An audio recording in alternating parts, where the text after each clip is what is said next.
Yemen में Houthi विद्रोहियों के ठिकानों पर अमेरिकी हमले हुए तेज। एक एक कर हूथी विद्रोहियों के ठिकानों को अमेरिका अपनी बारूदी बारिश से तबाह करता नजर आ रहा है।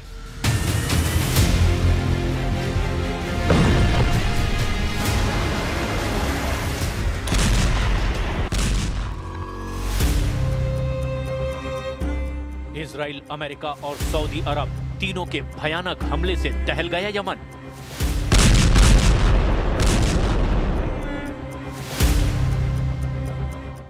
गाजा से विस्फोटक युद्ध, फिलिस्तीन मिसाइल से हूथी लड़ाकों का पलटवार। लाल सागर में ट्रंप से एर्दोआन का छल, गद्दार निकला ग्रीन मार्शल। तुर्की के इस्लामिक B-57 में ईरान, खाड़ी में शुरू हो गया एटमी घमासान।